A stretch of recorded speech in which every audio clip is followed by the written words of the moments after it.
Olá pessoal, tudo bem? Meu nome é Samuel Dalelast, sou médico e esse é o nosso espaço aqui no YouTube para discutirmos temas relacionados à saúde, qualidade de vida e bem-estar. Bom, além de eu receber muitos pacientes no meu consultório que realizaram cirurgia bariátrica, eu também vejo que tem muitas perguntas frequentes aqui no canal sobre isso, né? Pessoas que perguntam assim: doutor, o que o senhor acha da cirurgia bariátrica? Doutor, o que o paciente que fez bariátrica tem que cuidar depois da cirurgia? Quais são os suplementos que ele tem que utilizar para o resto da vida? Então eu pensei assim, eu vou fazer um vídeo sobre cirurgia bariátrica. Porém, para poder falar de cirurgia bariátrica e poder dar a minha opinião em relação a ela, eu tenho que trazer primeiro aqui um esboço, uma prévia sobre o cenário atual da obesidade, né? Uma pandemia, maior pandemia do mundo hoje, não é essa que está se falando aí nos últimos 2 anos, e sim obesidade. Bom, para a gente começar a falar sobre obesidade, primeiro eu preciso diferenciar obesidade de sobrepeso, né? Que são coisas diferentes. Sobrepeso é um termo que a gente usa quando a pessoa está acima do seu peso, né? A própria palavra já diz. E obesidade, ela começa a ser considerada obesidade quando o IMC ele está acima de 30, né? IMC é um cálculo que se faz com peso sobre altura ao quadrado, você vai ter o IMC. Já fiz um vídeo aqui falando sobre composição corporal e eu trouxe que isso aqui ele não é um índice muito preciso, porque ele calcula peso e altura. Então, se eu tiver, por exemplo, um competidor de fisiculturismo, uma pessoa lá com o seu 1,75 m de altura, 1,80 m de altura, com 100, 110 quilos de puro músculo, ele vai ser considerado obeso. Por quê? Porque o peso dele é muito grande, mas é um peso às custas de músculo, né? Então, infelizmente, não tem como a gente colocar toda a população numa balança de bioimpedância, que seria a melhor forma de avaliar a composição corporal, né? Então a gente tem que fazer um cálculo desse e a partir então de 30 é o IMC da obesidade.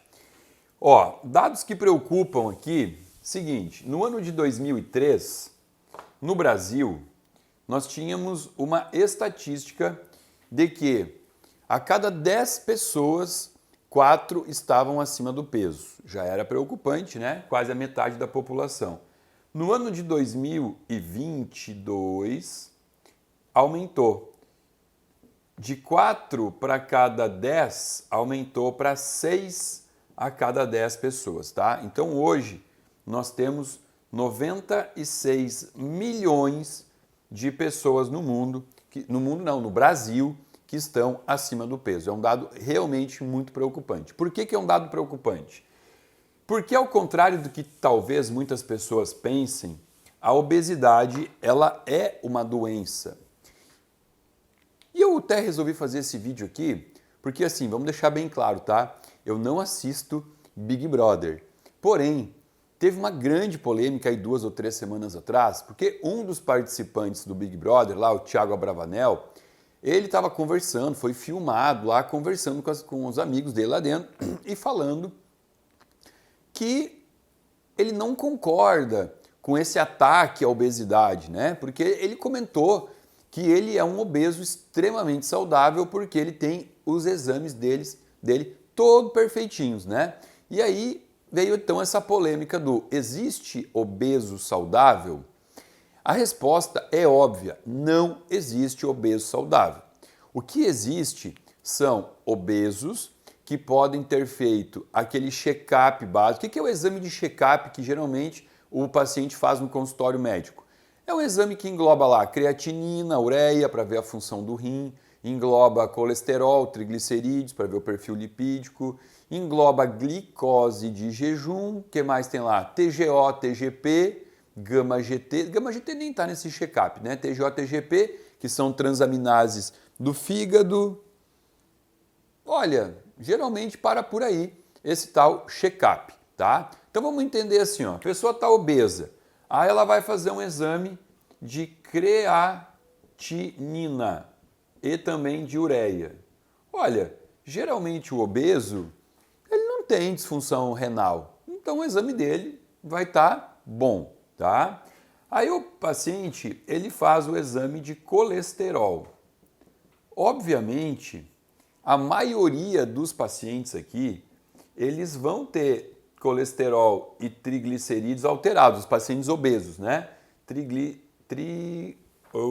Tentar falar e escrever ao mesmo tempo. Triglicérides, né? Geralmente vai estar alterado. Mas existe sim uma boa parte do obeso que ele pode ter esse exame aqui normal. Até porque aqui de triglicerídeo é aceito até 150 no exame, né? Quando na verdade a gente sabe que o limite máximo é 100. Aí esse paciente ele vai fazer um exame de glicose e assim, ó, olha o que eu estou falando aqui, todo obeso tem resistência insulínica. Todo obeso tem resistência insulínica. O que eu quero dizer? Todo obeso vai precisar que o seu pâncreas produza um excesso de insulina para manter os níveis de glicose controlados. E muitas vezes, nessa fase inicial da resistência insulínica, por ele produzir muita insulina, muitas vezes a glicose ela chega a ser até baixa. Eu já tive obeso aqui no meu consultório com 78 de insulina. O que a gente olha e fala, 78 de glicose, e a gente olha e fala assim, tá maravilhoso tudo isso. Só que quando a gente vai lá e dosa a insulina, essa pessoa ela tá com 20, 25 de insulina, ou seja, ela tá mantendo a glicose controlada porque o pâncreas ele está se estribuchando para tentar manter essa glicose controlada. E isso já é a doença, não importa se a glicose está boa. Só que aqui vem outro problema. O problema é que a gente sabe que o exame de insulina, ele vai vir lá assim, tem laboratório que fala o normal é até 13, tem laboratório que fala que o normal é até 17 e eu já vi laboratório falando que o normal é até 25. E por que está acontecendo isso? Por que essas estatísticas elas estão tão distorcidas, né? Porque na verdade, uma pessoa saudável, ela tem insulina de até 5. Ela vai produzir no máximo 5 de insulina e vai manter a glicose dela menor do que 99. Né? Então assim, aqui a gente já está vendo que uma pessoa obesa, submetida a exames bem básicos e utilizando valores de referência que são trazidos no próprio exame, ela pode ter essa falsa ideia de que ela é saudável. Agora, por que eu posso afirmar que um paciente obeso ele não é saudável? O primeiro ponto que eu já acabei de citar aqui, ele tem resistência insulínica. E insulina em excesso é um hormônio inflamatório, é um hormônio catabólico, é um hormônio que vai degenerando o corpo. Não é bacana ter predomínio, excesso de insulina no corpo, tá? Em segundo lugar, porque uma das causas desse movimento da obesidade estar sendo considerado algo normal, uma das causas é a própria medicina.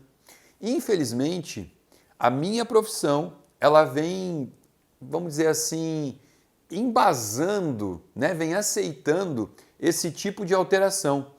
Hoje, exames laboratoriais, exames de imagem, eles já estão sendo avaliados pelo médico, aceitando esse novo padrão de doença que vem sendo trazido.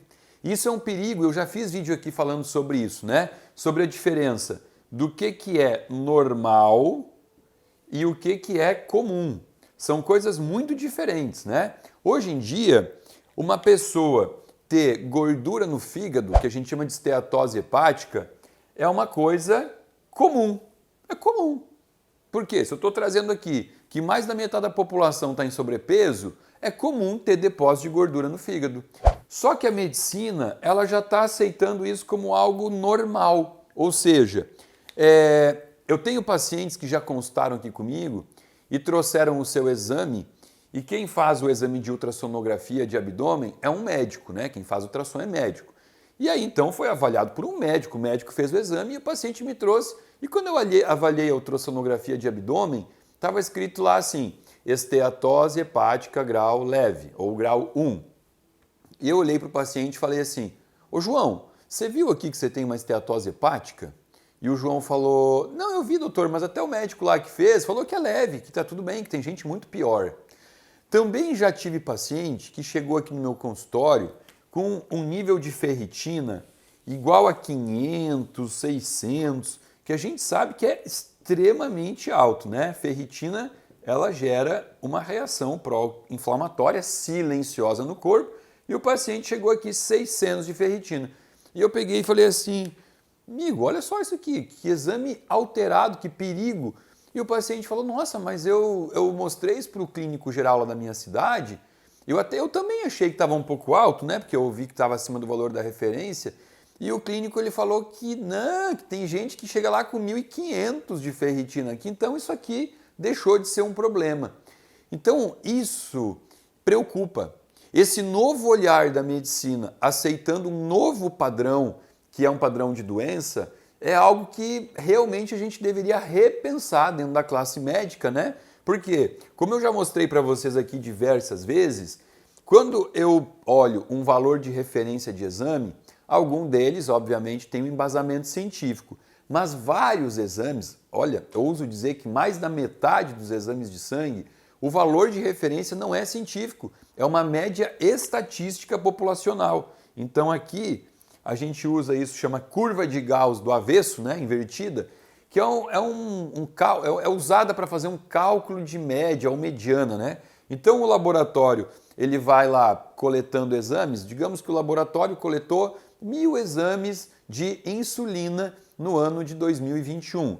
Então o resultado ele vai sendo distribuído nessa curva aqui e aí depois de avaliar, de distribuir as 1.000 coletas aqui de insulina, o próprio software que está fazendo esse cálculo, ele vai excluir aqui, ó, o que ficou fora, o que ficou muito pouco aqui, ó, ele vai excluir isso aqui e ele vai então utilizar essa média aqui para determinar o que seria o normal, né? O que seria normal não, o que seria o comum. Então vai dizer que o comum da insulina é de 2,5 a 24,9. Pronto, então aqui ficou um padrão que vai ser usado como aceitável na população. Se continuar assim, daqui a mais uns 10 anos talvez, a gente vai ter 8 em cada 10 pessoas obesas, então talvez o novo valor de insulina normal não vai ser 24,9, vai ser 29,5. E assim a gente vai aceitando uma população cada vez mais doente. Então, resgatando aqui a ideia inicial, eu não posso afirmar que existe um paciente obeso e que tenha saúde, por conta de tudo isso que a gente já aprendeu e também por conta de que a obesidade, ela obrigatoriamente traz uma gordura visceral, né? Gordura visceral, já temos vídeo aqui falando sobre gordura visceral, que é aquela gordura interna da barriga, né? E a gordura visceral, ela produz hormônios. Ela produz hormônios chamados de citocinas. E essas citocinas, citocinas pró-inflamatórias, né? Elas são inflamatórias.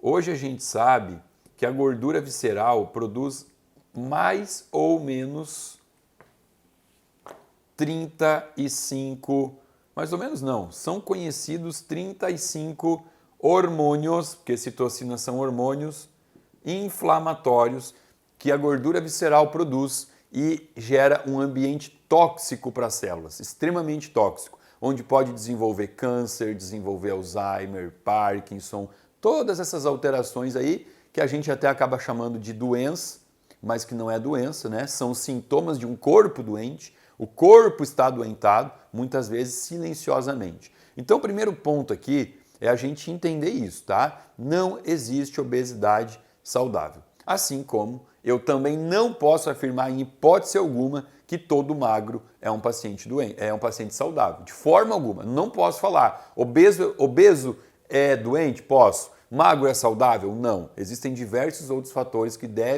precisam ser avaliados aqui. Ok, Samuel, entendi tudo isso, mas aí eu quero fazer a pergunta, por quê?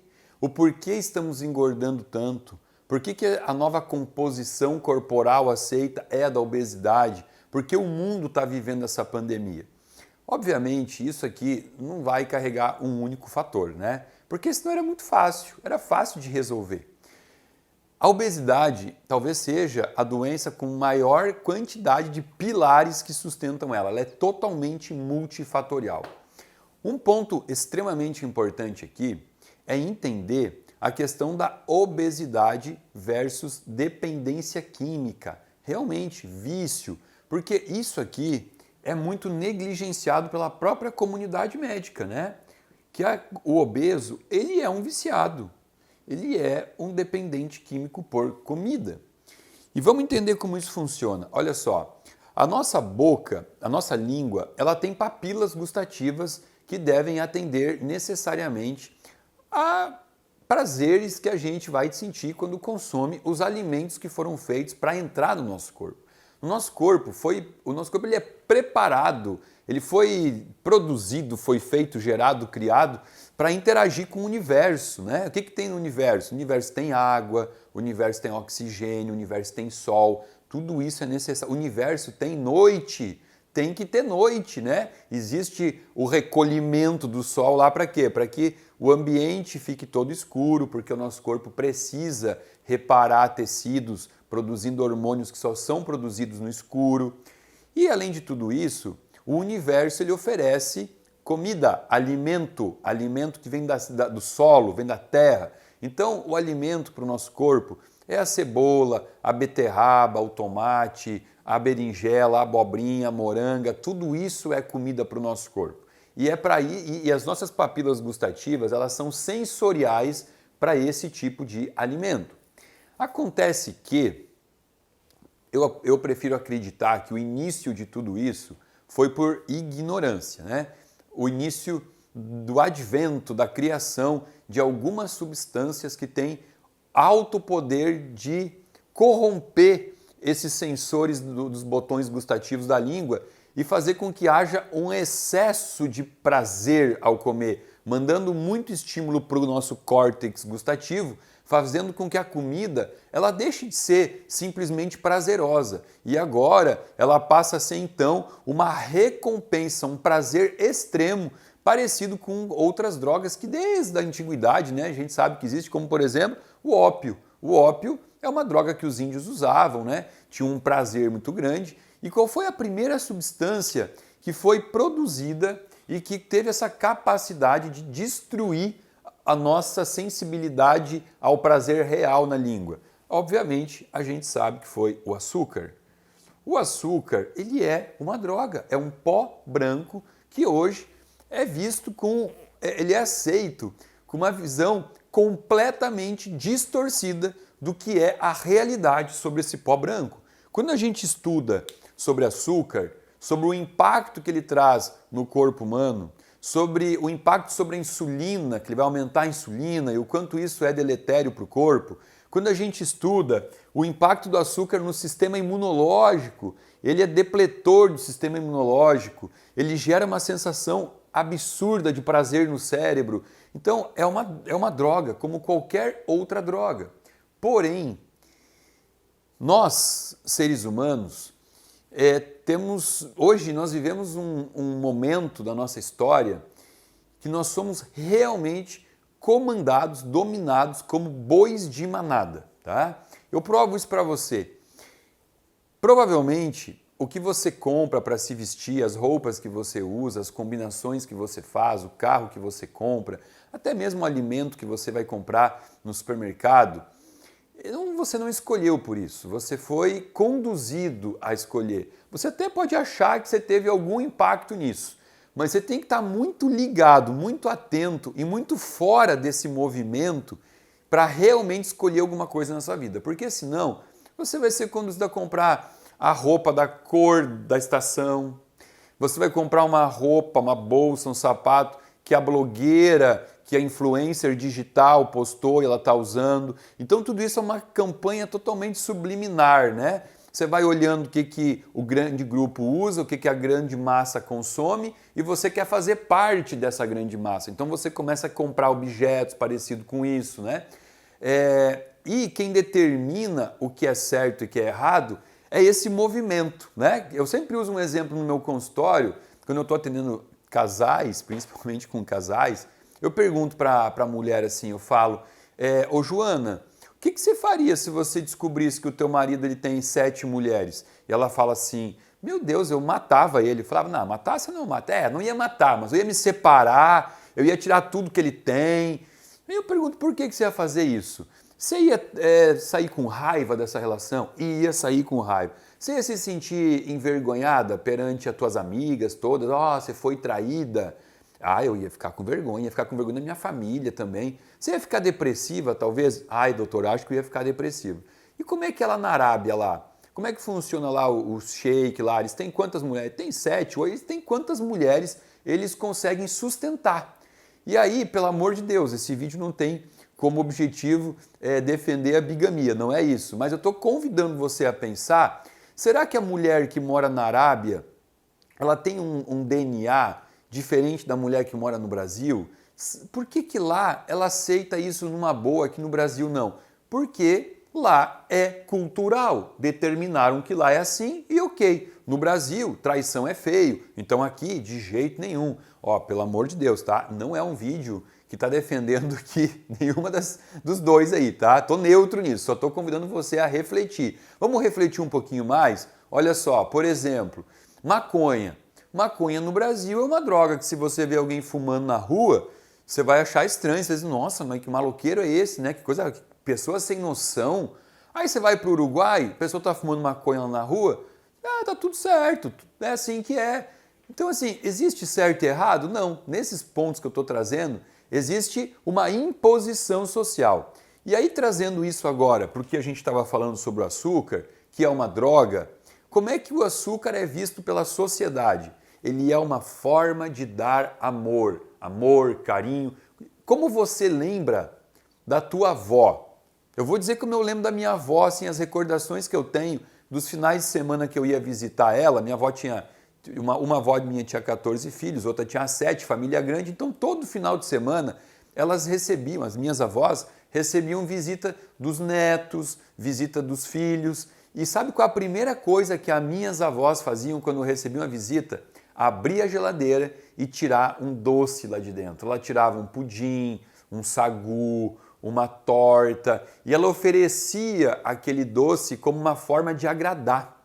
E isso culturalmente vem sendo trazido e estendido para tudo, né? Como é que faz na Páscoa? Páscoa tem um significado bíblico, um significado lindo, mas o novo significado da Páscoa agora o que é? Uma cesta de chocolate que a gente dá para uma criança de 7, 8 anos, uma cesta com 2 ovos, com coelhinho, com um monte de açúcar. Aí o avô, a avó, por parte de pai, dá mais uma caixa de bombom, a outra avó, por parte de mãe também, aí vem a madrinha, a Dinda, né? A Dinda também dá uma cesta de chocolate e essa criança passa agora 30 dias se entupindo de açúcar. Obviamente que depois disso, ela vai ter lá uma sinusite, uma amidalite, mas os pais não fazem essa relação. Eles não fazem. Por quê? Porque comer açúcar é normal. É assim que é assim que será. Então existe uma relação afetiva muito grande com o açúcar, que é o primeiro ponto que torna pessoas viciadas nisso, né? É a relação de afeto. E o segundo é a resposta exacerbada a nível de córtex cerebral, que faz com que isso gere um prazer tão grande que a gente vai sempre buscar um alimento à base de açúcar quando a gente estiver num estresse muito grande, quando a gente teve aquele dia totalmente estressor, a gente chega no final do dia e fala assim, eu mereço agora, eu mereço usar uma droga para relaxar. E aí, obviamente, depois do açúcar, vieram outras substâncias, mas aí eu já acredito que não foi nada ao acaso. O açúcar eu realmente acredito que foi ao acaso. Agora, quando entenderam isso, quando começou a se estudar o cérebro e se entendeu essas relações de dependência química, aí veio uma indústria que estava num momento de crescimento, que é a indústria alimentícia, e começou a estudar como produzir outras e novas substâncias ou combinações de substâncias que pudessem fazer com que a pessoa não mais conseguisse resistir a esse alimento e precisasse então comer de forma frenética sem controle.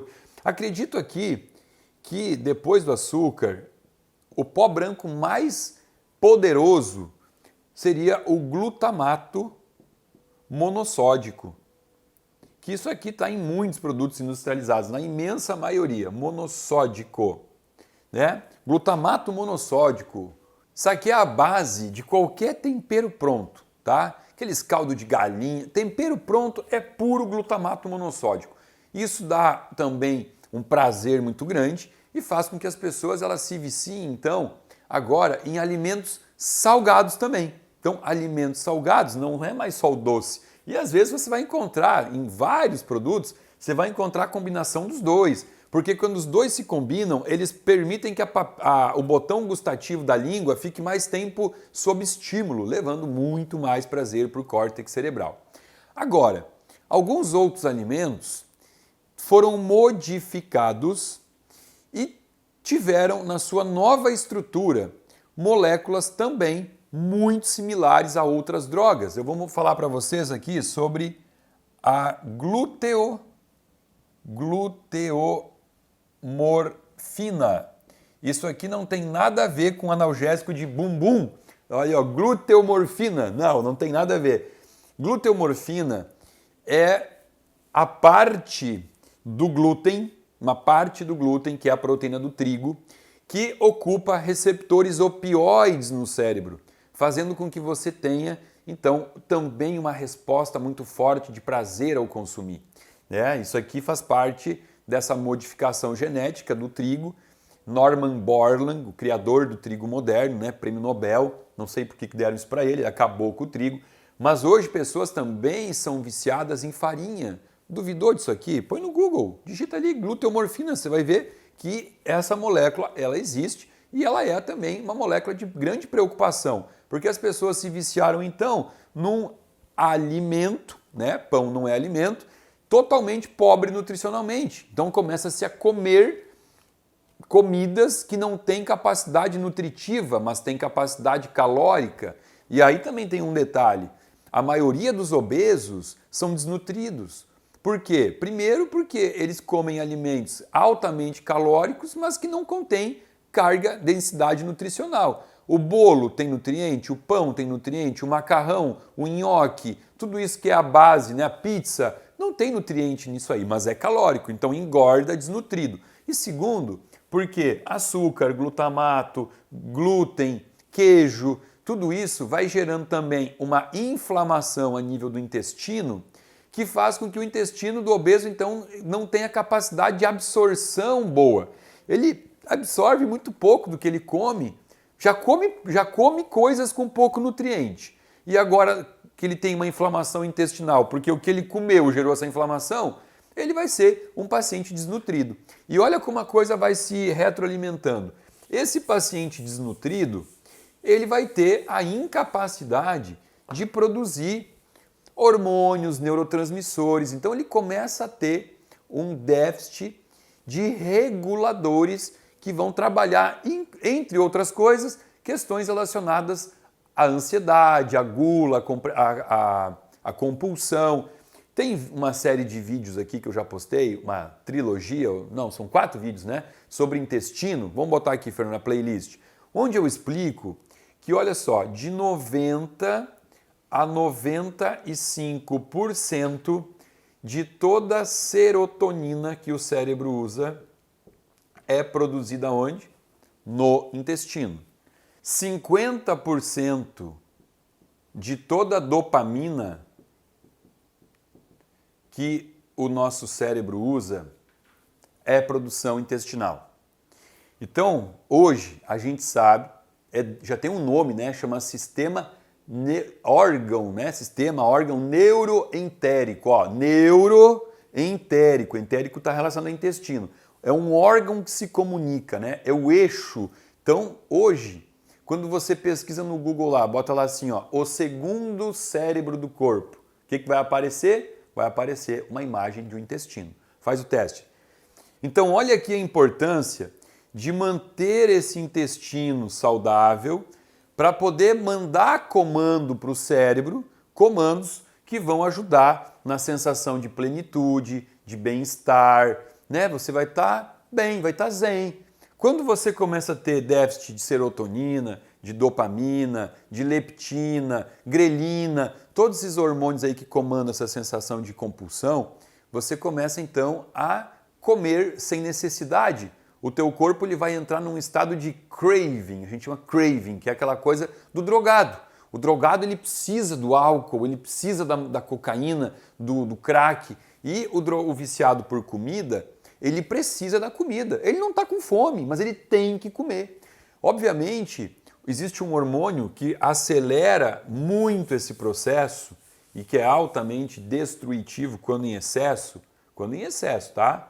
Que é o cortisol, um hormônio fundamental para o nosso metabolismo funcionar. Porém, quando em excesso, o cortisol ele gera esse desequilíbrio, essa desordem do nosso sistema orexígeno, né? Que é esse sistema que controla toda essa parte de compulsão, de fome. E aí quando a gente fala sobre isso aqui, começa a vir à tona outro pilar da obesidade, né? A gente já falou aqui do quê? De uma alimentação inflamatória, a gente já falou de laços afetivos com a comida. E quando a gente fala do cortisol, esse hormônio tem uma importância enorme no nosso corpo para controle do peso, porque não é só questão de fome, de gula ou de compulsão. O cortisol, ele impede a quebra da molécula de gordura. Você não consegue emagrecer quando você está com o cortisol alto. E esse aqui, infelizmente, é o hormônio do século, né? Por quê? Olha o estilo de vida moderno. Vamos ver como é que funciona. Bom, eu falo por base nos pacientes que eu atendo aqui, tá? Eu tenho pacientes que trabalham em cargos de diretoria de grandes empresas, só que essas empresas são multinacionais. A sede fica na Índia, fica no Japão, fica na China, fica em Taiwan. E esses pacientes têm que fazer reuniões, só que com fusos horários diferentes. Então, eles têm que acordar às 4 da manhã para fazer uma reunião com o chefe deles, né? Além dessa globalização e essa conexão exagerada, também a gente sabe que hoje existe uma tendência muito maior dos pais permissivos, né? Porque eu vou falar de pai, porque eu vou começar a falar que a obesidade começa na infância já, né?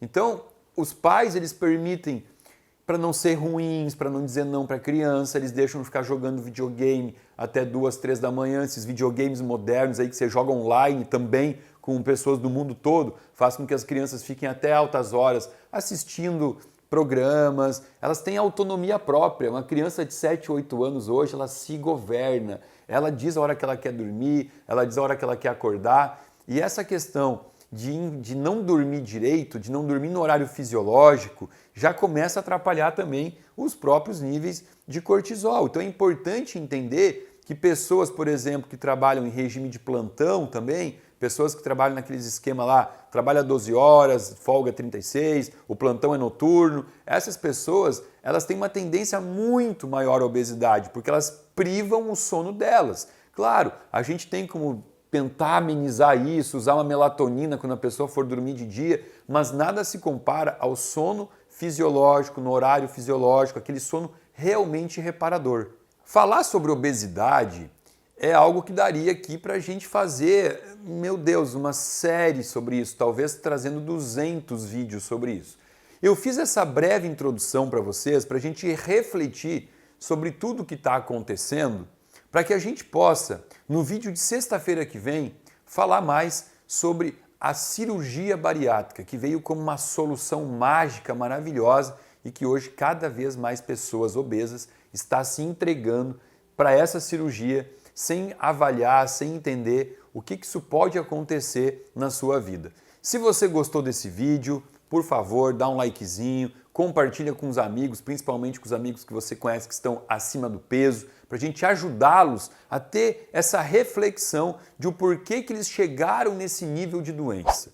Se você não está inscrito no meu canal, se inscreva, aciona o sininho para receber lá aquele aviso toda segunda, quarta e sexta de um novo vídeo sobre saúde para você. Abaixo desse vídeo, um link onde você pode acessar para se inscrever e fazer parte de um grupo VIP de pessoas que recebe conteúdo gratuito e exclusivo semanalmente aqui do meu canal. Fica aqui o meu muito obrigado.